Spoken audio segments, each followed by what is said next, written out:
सभी को क्लियर है, दिख रहा हूँ ना, क्लियर बोर्ड पे सबको क्लियर दिख रहा है? ओके।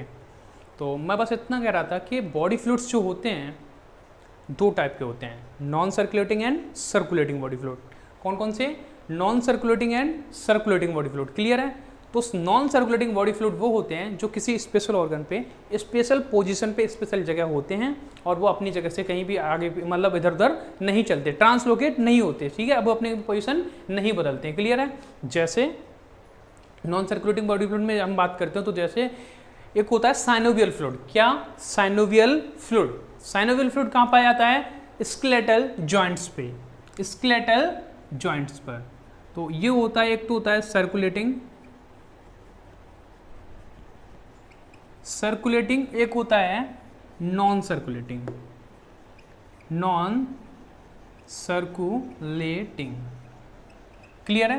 तो एक सर्कुलेटिंग बॉडी फ्लूइड, एक होता है non circulating. Non circulating body fluid में जैसे मैं बात करता हूं, क्या होता है? स्पेशल ऑर्गन में मतलब किसी भी ऑर्गन पे फिक्स पोजीशन होती है उनकी, वो कभी एक जगह से दूसरी जगह नहीं जाते हैं। जैसे हो गया मेरा synovial fluid. Synovial fluid, synovial fluid क्या होता है, कहां पाया जाता है? स्केलेटल जॉइंट्स पर, स्केलेटल जॉइंट्स पर।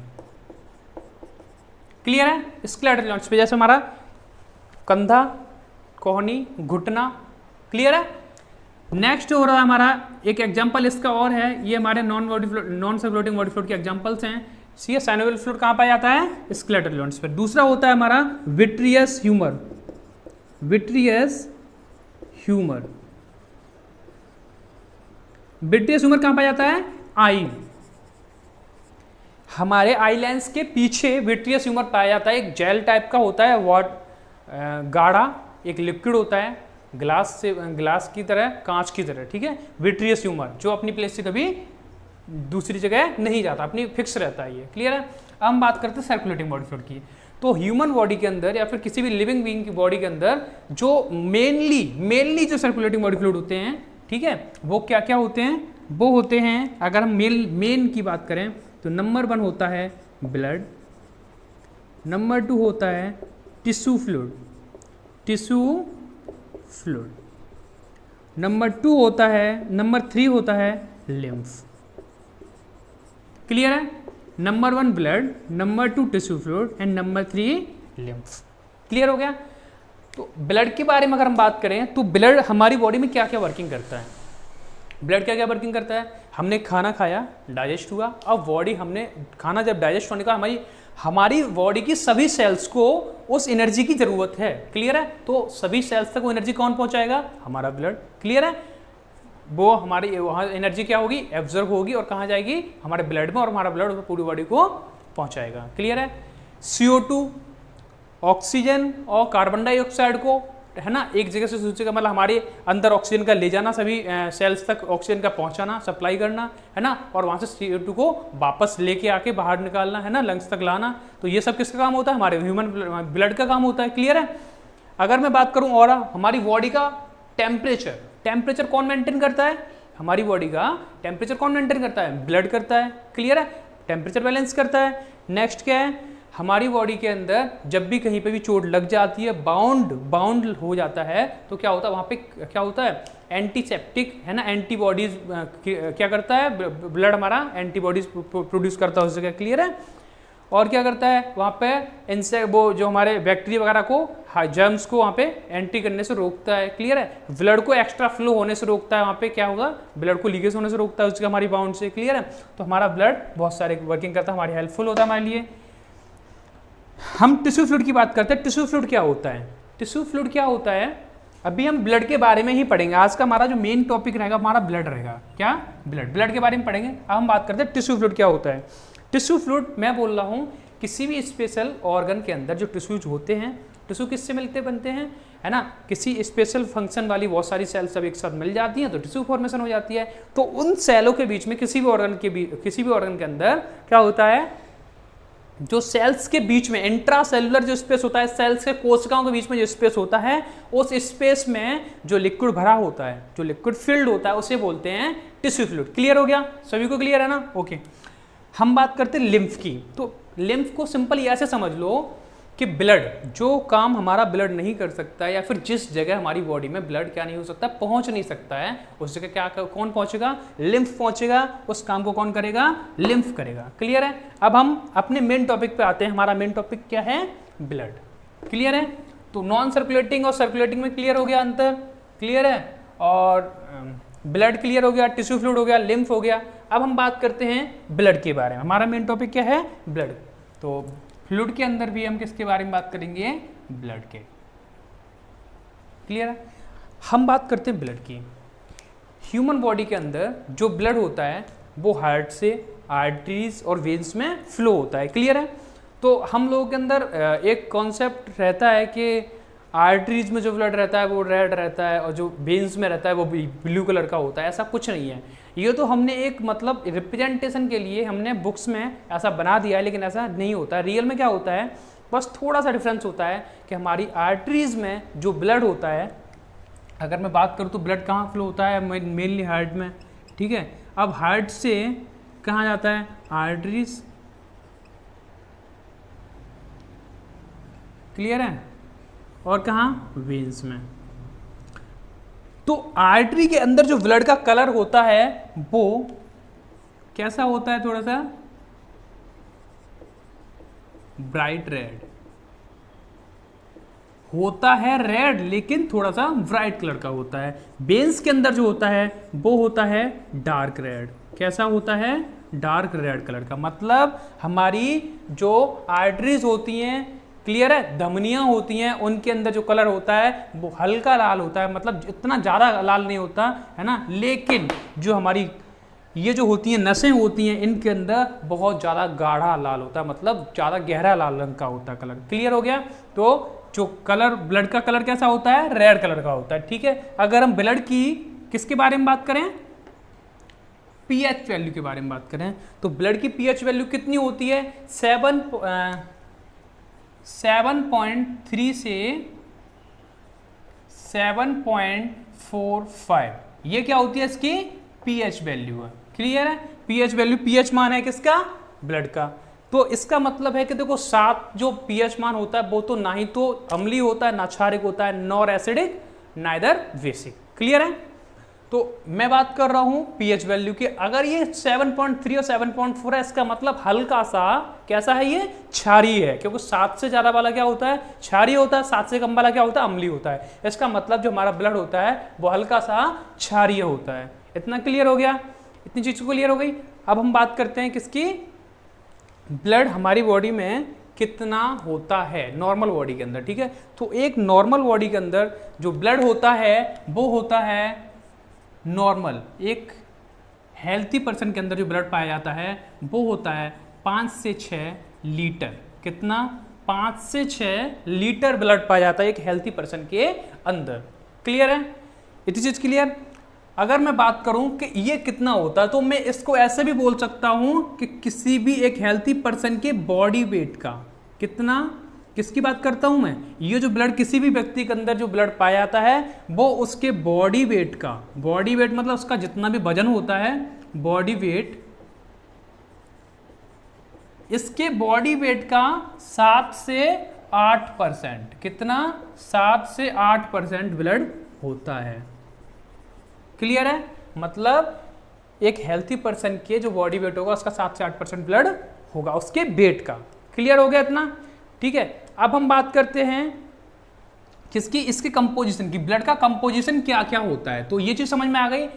पीएच वैल्यू, इसका कितना पाया, नॉर्मल व्यक्ति के अंदर कितना पाया जाता है, इसका कलर कैसा होता है। ठीक है, ये चीज हमारी हो गई। अब हम बात करते हैं ब्लड का कंपोजिशन क्या क्या होता है, मतलब ब्लड के अंदर क्या क्या चीजें पाई जाती हैं। तो हम इसकी बात करते हैं। तो हमारा जो ब्लड होता है, ये जो ब्लड है, इस ब्लड के अंदर क्या क्या पाया जाता है, नंबर 1 पाया जाता है प्लाज्मा। क्या, प्लाज्मा। क्लियर है। और नंबर 2 होती हैं ब्लड कॉर्पस्कल्स, कॉर्पस्कल्स। इतना चीज क्लियर हो गया।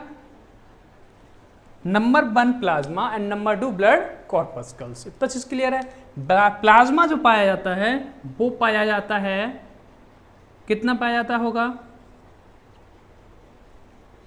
55 से 60%। क्लियर है। और जो हमारा ब्लड कॉर्पस्कल्स पाई जाती हैं वो हमारी पाई जाती हैं 40 से 45% ब्लड के अंदर। क्लियर है। अच्छा, 55 से 60% प्लाज्मा पाया जाता है, उसके अंदर ब्लड कॉर्पस्कल्स पाए जाते हैं। अब ब्लड कॉर्पस्कल्स में क्या क्या आता है? ब्लड कॉर्पस्कल्स में क्या क्या आता है? ब्लड कॉर्पस्कल्स में आती हैं WBC, श्वेत रक्त कणिकाएं, वाइट ब्लड सेल्स। नंबर 2 आता है RBC, रेड ब्लड सेल्स, लाल रक्त कणिकाएं। एंड नंबर 3 आता है प्लेटलेट्स। क्लियर है। नंबर 3 में क्या आता है? प्लेटलेट्स आता है। ये चीज क्लियर हो गया। तो WBC, RBC एंड प्लेटलेट्स ये काय में होते हैं? हमारे ब्लड कॉर्पस्कल्स के अंदर आते हैं, 40 से 45% में ये आते हैं। अब हम बात करते हैं प्लाज्मा की। तो प्लाज्मा के 55 से 60% होता है। इसके अंदर क्या क्या पाया जाता है? तो प्लाज्मा के अंदर मैं आपको बता दूं कि प्लाज्मा के अंदर, इस प्लाज्मा के अंदर होता है ऑर्गेनिक सब्सटेंसेस,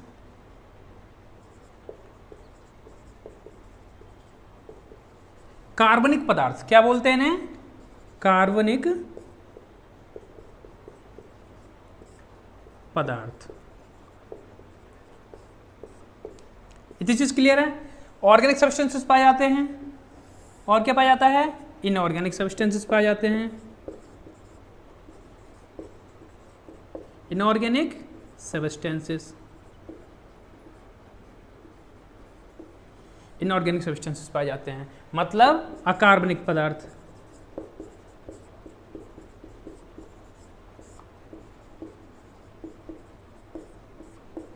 अकार्बनिक पदार्थ। क्लियर है। और भी बताऊं, एक इंपॉर्टेंट चीज जो होती है प्लाज्मा के अंदर, वो क्या पाया जाता है? वाटर। क्या? वाटर। ये 3 चीजें पाई जाती हैं प्लाज्मा के अंदर। अब ये कितनी कितनी मात्रा में पाई जाती हैं? तो जो वाटर होता है मेरा, ये पाया जाता है 90 से 92% के करीब, 90 से 92% के करीब। ऑर्गेनिक सब्सटेंस जो पाया जाता है, ये मेरा पाया जाता है 8 से 9% के करीब। 8 से 9% मेरा ऑर्गेनिक सब्सटेंस, कार्बनिक पदार्थ पाए जाते हैं। अकार्बनिक पदार्थ मेरे कितने बचे? 1%। कितना बचा? केवल 1% मेरा बचा कार्बनिक पदार्थ। ये चीज क्लियर हो गई। अकार्बनिक पदार्थ 1% बचे।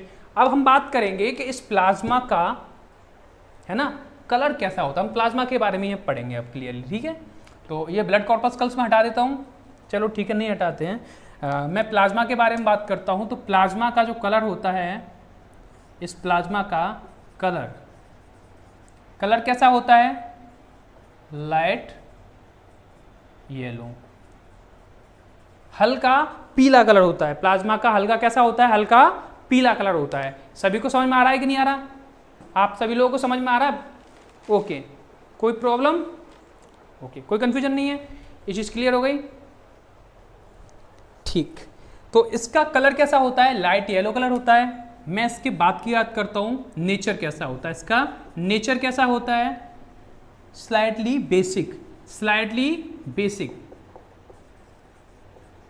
स्लाइटली बेसिक नेचर होता है इसका।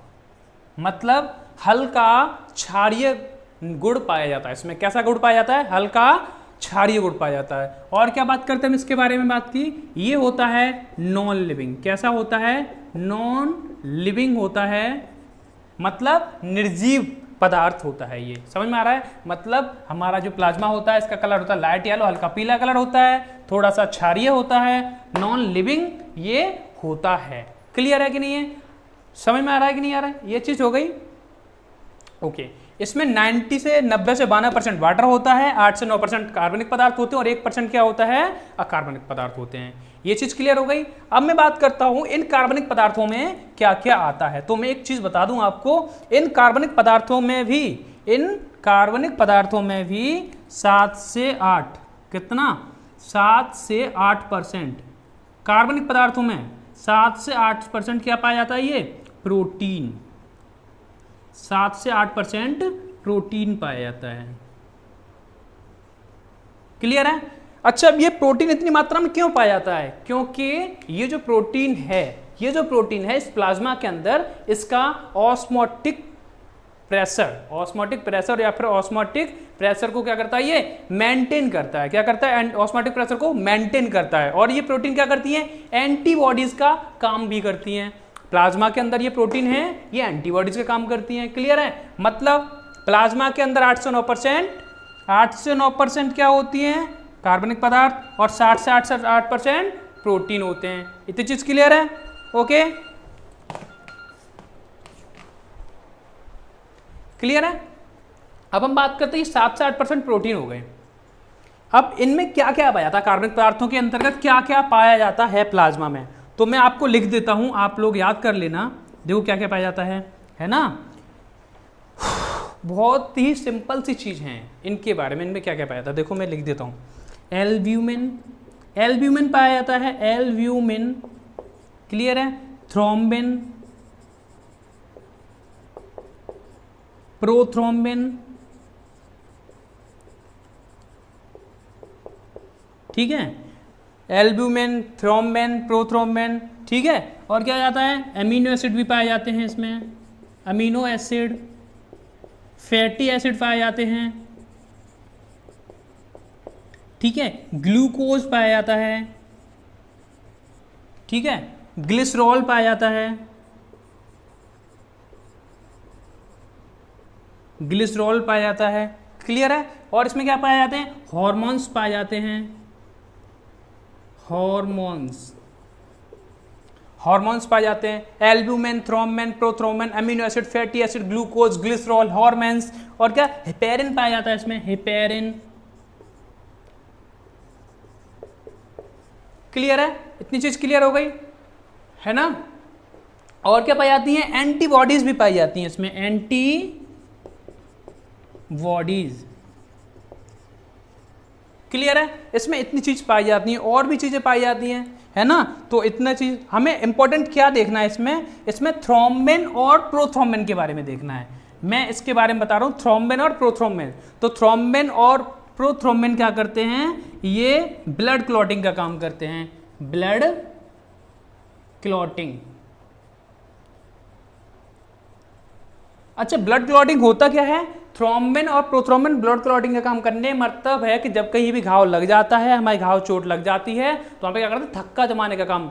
थक्का जमाने का काम कौन करता है, थ्रोम्बिन और प्रोथ्रोम्बिन। अच्छा, हेपेरिन क्या करता है, हेपेरिन करता है एंटी कोगुलेंट होता है। ये कौन क्या होता है, हेपेरिन क्या होता है, हेपेरिन, ये इंपॉर्टेंट है। हेपेरिन क्या होता है, हेपेरिन क्या काम करता है, एंटी कोगुलेंट होता है,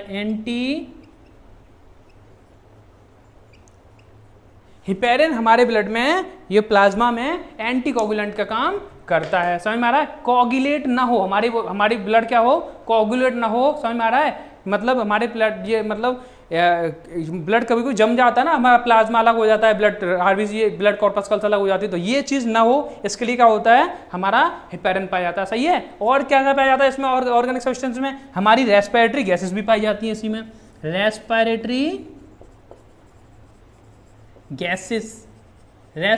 गैसेस भी ऑर्गेनिक पदार्थों में पाए जाते हैं। तो क्लियर है, मतलब हमारा ब्लड में दो चीजें होती हैं, प्लाज्मा एंड ब्लड कॉर्पस्कल्स। ब्लड कॉर्पस्कल्स में क्या होता है, डब्ल्यूबीसी, आरबीसी, प्लेटलेट्स, क्लियर है। 40 से 45% ब्लड कॉर्पस्कल्स पाई जाती हैं। उसके बाद हम बात करते हैं प्लाज्मा की, तो प्लाज्मा का कलर कैसा होता है, लाइट येलो कलर होता है, हल्का पीला कलर होता है। नेचर कैसा होता है, थोड़ा सा क्षारीय होता है, स्लाइटली बेसिक होता है, नॉन लिविंग होता है, ये एक निर्जीव पदार्थ होता है। कितना होता है प्लाज्मा, 55 से 60% करीब होता है। क्लियर है। अब प्लाज्मा में क्या क्या पाया जाता है, organic substances, water and inorganic substances, मतलब कार्बनिक पदार्थ, जल और अकार्बनिक पदार्थ। कार्बनिक पदार्थ जो पाए जाते हैं वो 8 से 9% पाए जाते हैं। 8 से 9% कार्बनिक पदार्थों के अंदर भी 7 से 8% प्रोटीन पाया जाता है, और वाटर पाया जाता है 90 से 92%, और कार्बनिक पदार्थ पाए जाते हैं 1%। क्लियर है। हम बात करते हैं कि कार्बनिक पदार्थों में क्या क्या पाया जाता है, तो कार्बनिक पदार्थों में पाया जाता है albumin, thrombin, prothrombin, amino acid, fatty acid, glucose, glycerol, hormones, heparin, antibodies and respiratory gases भी। तो अब तक हमने क्या पढ़ा था, प्लाज्मा के बारे में पढ़ा था, ऑर्गेनिक सब्सटेंस पाए जाते हैं, वाटर पाया जाता है, इनऑर्गेनिक सब्सटेंस हमने पढ़ा था। ये अभी तक हमने देखा है कि ऑर्गेनिक सब्सटेंस पाए जाते हैं 809%, वाटर 90 से 92%, और इनऑर्गेनिक सब्सटेंस पाए जाते हैं हमारे 1% हमारे इनऑर्गेनिक सब्सटेंस से। क्लियर है। अब हमें ये देखना है कि इनऑर्गेनिक सब्सटेंस में क्या क्या पाया जाता है। तो इनऑर्गेनिक सब्सटेंस में पाया जाता है क्या, देखो sodium potassium, calcium and magnesium, इनके क्या पाए जाते हैं, इनके पाए जाते हैं क्या, फॉस्फेट्स। क्लियर, इनके पाए जाते हैं phosphates. Sodium, potassium, calcium and magnesium के फॉस्फेट्स पाए जाते हैं। क्लियर है। और क्या पाए जाते हैं, क्लोराइड्स पाए जाते हैं, क्लोराइड्स पाए जाते हैं। और क्या पाए जाते हैं, बाइकार्बोनेट्स, बाइकार्बोनेट्स पाए जाते हैं, बाइकार्बोनेट्स पाए जाते हैं। ठीक है। और क्या पाए जाते हैं, सल्फाइड्स पाए जाते हैं, सल्फाइड्स। ठीक है। लेकिन यहाँ पे भी हमें सोचने वाली बात यह है कि मैक्सिमम अमाउंट में क्या पाया जाता है इनऑर्गेनिक सब्सटेंस में, मैक्सिमम अमाउंट में क्या पाया जाता है, sodium chloride, sodium chloride maximum amount में पाया जाता है। और क्या पाया जाता है, सोडियम बाइकार्बोनेट, मेनली यही दो ज्यादा पाए जाते हैं, सोडियम बाइकार्बोनेट। क्लियर है। तो इनऑर्गेनिक सब्सटेंस में ये पाया जाता है। ये हमने प्लाज्मा की बात कर ली, हमने कलर देख लिया, इसका नेचर देख लिया है। नॉन लिविंग प्लाज्मा कैसा होता है, थोड़ा सा येलो कलर का होता है, हल्का हल्का क्षारीय होता है। और कैसा होता है, नॉन लिविंग होता है। हमने इसके बारे में देख लिया प्लाज्मा के बारे में। एक इंपॉर्टेंट पॉइंट हमें देखना है, वो क्या देखना है हमें, प्लाज्मा हमने देख लिया। अब हमें इसके बारे में इसके बाद हमें एक इंपॉर्टेंट हमारा नोट पॉइंट होता है, सीरम क्या होता है। क्या, सीरम, समझ में आ रहा है क्या होता है, सीरम की बात करते हैं। ये सीरम क्या होता है, तो सीरम में आपको बताऊं, अगर मैं प्लाज्मा, ये मेरा प्लाज्मा है, ये प्लाज्मा, इस प्लाज्मा में से अगर मैं फाइब्रिनोजिन, इस प्लाज्मा में से अगर मैं फाइब्रिनोजिन नाम की प्रोटीन निकाल दूं, क्या निकाल दूं, फाइब्रिनोजिन प्रोटीन क्या कर दूं, निकाल दूं, तो क्या मुझे मिलेगा, सीरम बचेगा। ये चीज क्लियर है, ये नोट कर लेना आप लोग। ठीक है, समझ आ रहा है आप सभी को, लास्ट तक, एंड तक आप सभी लोगों को समझ आ रहा है ना। ओके, पीछे तक आवाज पहुंच रही है क्या मेरी, हाँ ओके। अब हम बात करते हैं किसकी, आरबीसीज की। किसकी बात करेंगे, आरबीसीज की। तो ब्लड में क्या था, रेड ब्लड सेल, तो हम रेड ब्लड सेल्स की बात करेंगे। ठीक है, रेड ब्लड सेल्स, आरबीसीज की बात करेंगे। तो मैं आपको बता दूं कि आरबीसीज का कलर तो रेड होता ही है। कलर कैसा होता है, रेड होता है। मैं आपको बताऊं कि रेड जो हमारा खून होता है वो कहाँ बहता है, हार्ट में। मैं आपको कुछ बताना चाह रहा हूँ हार्ट के माध्यम से। ठीक है, तो इसलिए मैंने हार्ट को लिया। हार्ट के अंदर से दो जगह आती है, एक आर्टरी है ना, मतलब धमनी, और एक होता है वेन, मतलब हमारी नसें। तो आर्टरी में जो ब्लड होता है वो थोड़ा सा ब्राइट रेड होता है, याद रखना इस बात को, ब्राइट रेड। ब्लड का जो कलर होता है आर्टरीज में वो थोड़ा सा ब्राइट रेड होता है, और इधर होता है हमारा डार्क रेड। कैसा होता है, डार्क रेड। ये चीज क्लियर हो गई। हार्ट में, आर्टरीज में कैसा होता है, ब्राइट रेड, और वेन्स में कैसा होता है, डार्क रेड कलर होता है। कैसा, किसका, आरबीसीज का। अगर मैं इसके स्ट्रक्चर की बात करूं, किसकी, स्ट्रक्चर, आरबीसीज के स्ट्रक्चर की बात करूं, तो आप सुनो गौर से, ये होता है बाइकॉनकेव, बाइकॉनकेव स्ट्रक्चर होता है किसका, आरबीसी का। मतलब दोनों तरफ से अंदर की तरफ कैसी होंगी, ये दसी हुई होंगी। ठीक है, राउंडेड होंगी, राउंडेड होती हैं, गोल होती हैं। क्लियर है, क्या होती हैं, बीच में कैसी होती है, फ्लैट होती हैं, बीच में फ्लैट होंगी। समझ में आ रहा है कि नहीं आ रहा। ठीक है, बाइकॉनकेव, राउंडेड होती हैं, फ्लैट होती हैं। ठीक है, इनकी अगर मैं बता रहा हूँ आपको इसका स्ट्रक्चर कैसा होता है। मान लो कि गोल होती हैं, बीच में थोड़ी सी दबी हुई होती हैं, किनारों पे मोटी होती हैं। क्लियर है, इतना चीज क्लियर हो गया ना। ठीक है, और कैसा होता है, डिस्क लाइक शेप होता है इनका, disc like structure, disc like इनका स्ट्रक्चर होता है। क्लियर है। दूसरी चीज, इनके अंदर न्यूक्लियस नहीं पाया जाता है, नो न्यूक्लियस, नो न्यूक्लियस, इनके अंदर न्यूक्लियस नहीं पाया जाता है। ठीक है, इनके अंदर नो एंडोप्लाज्मिक रेटिकुलम, इनके अंदर एंडोप्लाज्मिक रेटिकुलम भी नहीं पाई जाती है। इनके अंदर माइट्रोकॉन्ड्रिया भी नहीं पाई जाती है, नो माइट्रोकॉन्ड्रिया, इनके अंदर माइट्रोकॉन्ड्रिया भी नहीं पाई जाती है। इतनी चीज क्लियर होगी सभी को। ठीक है, तो मैं इसको इधर से मिटा के इधर लिख लेता हूँ, है ना, नो माइटोकॉन्ड्रिया। क्लियर है। मैं आपको बताता हूँ, न्यूक्लियस ना होने की वजह से इसका सरफेस एरिया बढ़ जाता है और क्या होता है, ये ऑक्सीजन को ज्यादा अमाउंट में एब्जॉर्ब कर सकती हैं। अच्छा, एंडोप्लाज्मिक रेटिकुलम ना होने की वजह से आरबीसी की फ्लेक्सिबिलिटी बढ़ जाती है, ठीक है, मतलब ज़्यादा क्या जाती है, सॉफ्ट हो जाती है ये। माइटोकॉन्ड्रिया न होने की वजह से क्या होता है, माइटोकॉन्ड्रिया नहीं होगी तो ऑक्सीजन को भी ये स्वयं यूज नहीं कर पाएंगी, ठीक है, जो इससे एब्जॉर्ब करती है उसको ज़्यादा यूज नहीं हो पाएगी, ये खुद ही भी यूज नहीं कर पाएंगी, तो मैक्सिमम अमाउंट में जितना ये ऑक्सीजन को एब्जॉर्ब करती हैं उतना ही अमाउंट ये क्या कर देंगी, हमारी सेल्स को दे देती हैं। क्लियर है। तो अगर हम इसके स्ट्रक्चर की बात कर रहे हैं तो इसके डायमीटर भी देख लेते हैं। इसका जो डायमीटर होता है, व्यास जो होता है वो होता है 7.5 से 8 माइक्रोन। क्लियर है। और इसकी थिकनेस की बात करें हम, थिकनेस, इसके थिकनेस की बात करें तो ये होता है 1 से 2 माइक्रोन। इसकी थिकनेस कितनी होती है, 1 से 2 माइक्रोन। इतनी चीज क्लियर हो गई। मैं किसकी बात कर रहा हूँ, आरबीसीज की बात कर रहा हूँ। अच्छा, मैं इनके एक इंपॉर्टेंट बात बताऊंगा आप लोगों को। आरबीसीज जो एक एडल्ट मेल में काउंटिंग बताऊं, एक एडल्ट मेल के अंदर इनकी काउंटिंग कितनी होती है, एडल्ट मेल के अंदर इनकी काउंटिंग होती है 55 से 60 लाख। 55 से 60 लाख एक एडल्ट मेल के अंदर इनकी काउंटिंग होती है 55 से 60 लाख। क्लियर है। एक एडल्ट फीमेल की अगर मैं बात करूं, adult female, adult female, adult female में इसकी काउंटिंग होती है 45 से 50 से 55 लाख, 50 से 55 लाख। क्लियर है, इतना चीज क्लियर हुआ सभी लोगों को। ओके, तो अब मैं बात करता हूं हीमोग्लोबिन की, क्योंकि आरबीसीज में क्या पाया जाता है, हीमोग्लोबिन, जिसकी वजह से आरबीसीज का कलर कैसा होता है, रेड कलर का होता है। क्लियर है। तो मैं हीमोग्लोबिन की बात करता हूं। हीमोग्लोबिन क्या होता है, देखो हीमोग्लोबिन जो बनता है, हीमन, HEAMIN, ह्यूमन, ये होता है आयरन कंटेनिंग पार्ट। कैसा, आयरन कंटेनिंग पार्ट। क्लियर है। और ग्लोबिन ये होता है प्रोटीन। ठीक है, तो ये मतलब होता है हीमोग्लोबिन में क्या क्या पाया, एक आयरन वाला पार्ट होता है, एक होता है प्रोटीनेसिस पार्ट। क्लियर है। तो हीमोग्लोबिन रियल में एक प्रोटीन ही होती है। इतना चीज क्लियर हो गई। मैं अगर हीमोग्लोबिन की बात करूं, ठीक है, तो ये होता है ऑक्सीजन कैरियर। क्या, हमारी बॉडी में, हमारे ब्लड में ये होता है ऑक्सीजन कैरियर। कहां पर होता है, ये आरबीसीज के अंदर होता है, ऑक्सीजन कैरियर होता है। क्लियर है। ये ऑक्सीजन को एब्जॉर्ब आसानी से कर लेता है, कौन, हीमोग्लोबिन। क्लियर है।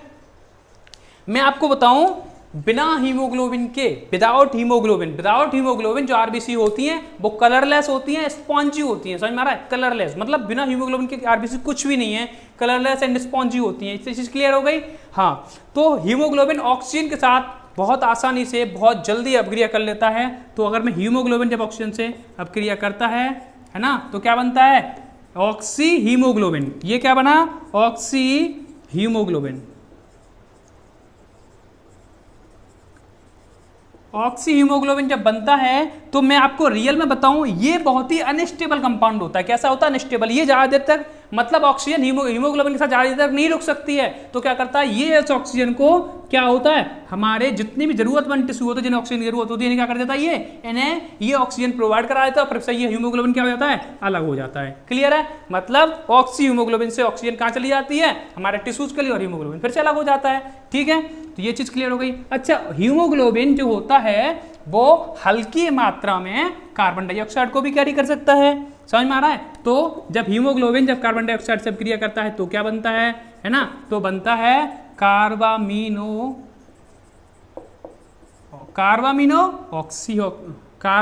हीमोग्लोबिन।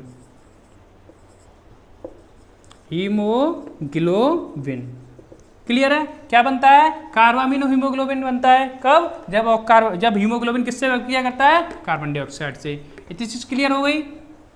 नेक्स्ट बात मैं करता हूं हीमोग्लोबिन की, कि हीमोग्लोबिन जो होता है ना, वो ऑक्सीजन को बहुत ही ज़्यादा आसानी से बहुत ज़्यादा आसानी से क्या कर लेता है, अपने साथ अभिक्रिया कर लेता है, जोड़ लेता है, लेकिन बहुत जल्दी फिर से छोड़ भी देता है, क्योंकि ये अनस्टेबल कंपाउंड बनता है, ऑक्सी हीमोग्लोबिन बनता है। ठीक है, अब मैं आपको एक चीज़ बताऊँ इंपॉर्टेंट जो होता है, वो इंपॉर्टेंट ये, हम लोगों के माइंड में एक चीज़ रहती है कि जो ब्लड वेन्स में फ्लो होता है उसके अंदर ऑक्सीजन नहीं होती है, मतलब ऑक्सीजन लेस ब्लड होता है। ये गलत बात है बिल्कुल, हम लोगों के अंदर ये बहुत, ये कहता है नेगेटिव पॉइंट है। मैं बताता हूँ आपको, जब भी हमारी आरबीसी, हमारा ब्लड जब भी लंग्स से ऑक्सीजन को कैरी करता है, तो वहाँ से मान लो 97 से 99% वहाँ से ऑक्सीजन को उसने कैरी किया, फिर आता है हमारी कैपिलरीज, हमारी बॉडीज के अंदर। तो हमारी बॉडी के अंदर जब आता है तो वहाँ पे केवल 97-99% ऑक्सीजन का केवल 23% ऑक्सीजन हमारी बॉडी को देता है, और 75% फिर से कैरी कर ले जाता है कहाँ पे, आर्टरीज, वो आर्टरीज में। समझ में आ रहा है? इसका मतलब है वेन्स में कैरी कर ले जाता है। कहने का मतलब है कि जब आर्टरीज में ब्लड आता है तो उसके पास ऑक्सीजन होती है 97 से 99%, किसमें, आर्टरीज में।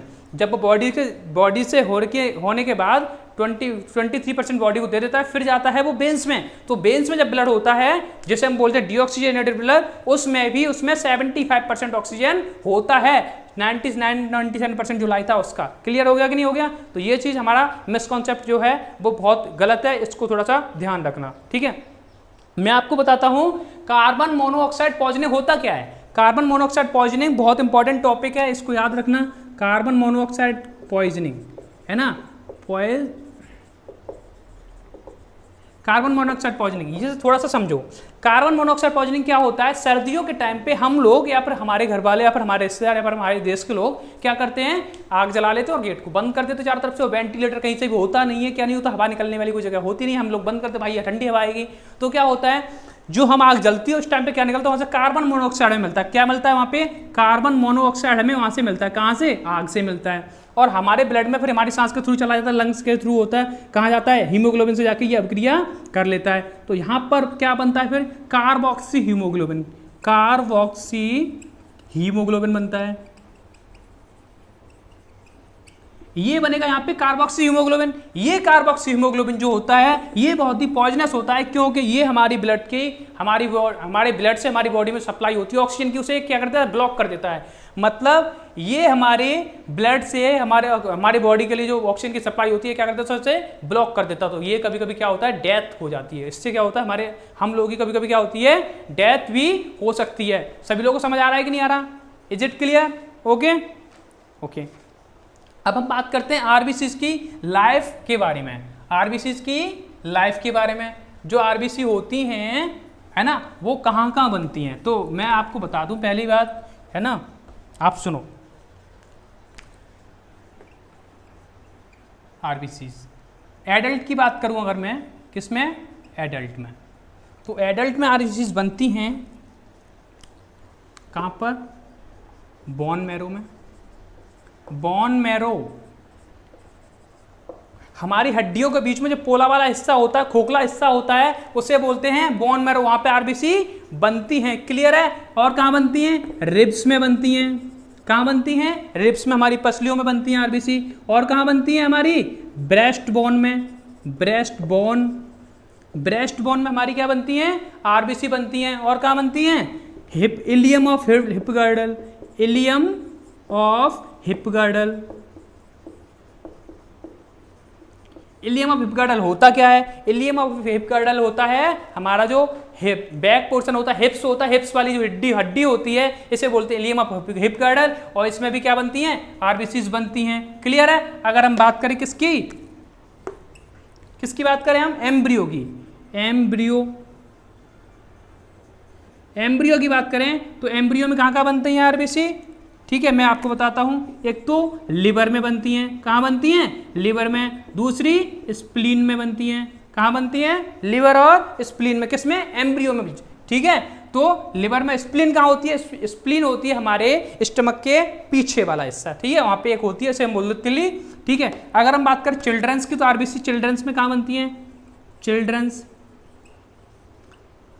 ठीक है, तो चिल्ड्रन में कहाँ बनती हैं, चिल्ड्रन में बनती हैं इन ऑल बोन्स मैरो। सही है, हमारे सभी हड्डियों की बोन मैरो में क्या बनती हैं, चिल्ड्रंस में आरबीसीज बनती हैं। कब तक, till 5 year, till 5 years. Clear इतनी चीज? 5 साल तक सही बच्चों की सभी हड्डियों में क्या बनेगी? आरबीसी बनेगी। ठीक है, अब मैं आपको नेक्स्ट चीज, मैं आपको कुछ इंपॉर्टेंट चीज बताता हूं, इंपॉर्टेंट फैक्ट बताता हूं। ठीक है, वो इंपॉर्टेंट फैक्ट ये हैं कि हर व्यक्ति के अंदर, मैं आपको बताऊं, हर व्यक्ति के अंदर पर मिनट में, 1 मिनट में कम से कम 2 करोड़ आरबीसी की डेथ हो जाती है। क्लियर है? इसका मतलब है कि एक एडल्ट व्यक्ति के अंदर जितनी आरबीसी हैं उसका 1% हिस्सा हर दिन खत्म हो जाता है। हर दिन कितना? टोटल आरबीसी का 1% हिस्सा हर दिन खत्म हो जाता है। क्लियर है? इतनी चीज क्लियर हो गई। दूसरी बात बता रहा हूं, न्यू बॉर्न बेबी में, जो न्यू बॉर्न बेबी होता है उसमें आरबीसी की काउंटिंग ज्यादा होती है, और होती है 60 से 70 लाख। कितनी होती है? 60 से 70 लाख काउंटिंग होती है आरबीसी की। क्लियर है? दूसरी बात बताता हूं, फिजिकल एक्सरसाइज के टाइम पर, फिजिकल एक्सरसाइज के टाइम पर, प्रेगनेंसी के टाइम पर, या फिर इमोशनल मूवमेंट में, समझ में आ रहा है कि नहीं आ रहा? कब? इमोशनल अपसेट टाइम पे क्या होता है? आरबीसी की काउंटिंग क्या हो जाती है? बढ़ जाती है। लेकिन ड्यूरिंग स्लीप, जब हम सोते हैं तो 5% आरबीसी की काउंटिंग घट जाती है, डिक्रीज हो जाती है। दूसरी चीज बता रहा हूं, जो लोग 4200 मीटर नॉर्मल लेवल से 4200 मीटर ऊंचाई पर रहते हैं या फिर उससे ज्यादा पर रहते हैं, उनके अंदर 30% से ज्यादा, कितना बताया मैंने? 30% से ज्यादा आरबीसी की काउंटिंग बढ़ जाती है। क्लियर है? हाँ। एक चीज मैं बता रहा हूं, एबनॉर्मल इंक्रीज इन आरबीसी और एबनॉर्मल डिक्रीज इन आरबीसी भी एक डिसीज होती है। अगर एबनॉर्मली अगर इंक्रीज हो रही है आरबीसी, ठीक है, एबनॉर्मली अगर इंक्रीज हो रही है तो वो भी डिसीज है, और एबनॉर्मली अगर डिक्रीज हो रही है आरबीसी, वो भी एक डिसीज है। क्लियर है अपने आप में? हाँ, तो इस चीज को समझो, मैं बताता हूं। आरबीसी में अगर एबनॉर्मल इंक्रीज हो रहा है, क्या हो रहा है? एबनॉर्मल इंक्रीज हो रहा है, तो क्या होता है? और एबनॉर्मल अगर डिक्रीज होगा, एबनॉर्मल डिक्रीज होगा तो कौन सी बीमारी होगी? सही है, तो एबनॉर्मल जब इंक्रीज होता है इसे बोलते हैं पॉलीसिथेमिया। क्या? Polycythemia, polycythemia. ठीक है, और जब एबनॉर्मल डिक्रीज होता है इसे बोलते हैं इरिथ्रोपीनिया, इरिथ्रोपीनिया। क्लियर है? तो एबनॉर्मल इंक्रीज होगा तो बोलेगा पॉलीसिथेमिया, और एबनॉर्मल जब डिक्रीज होगा तो इसे बोलेंगे इरिथ्रोपीनिया। क्लियर हो गया सब चीजें? अब आज हमारा आज का टॉपिक ये क्या हो गया? खत्म होता है, हमारा ये वाला टॉपिक खत्म होता है। अब हम नेक्स्ट क्या क्या डिस्कस करेंगे? डब्ल्यूबीसी, फिर करेंगे प्लेटलेट्स के बारे में। ठीक है, तो थैंक यू, ओके।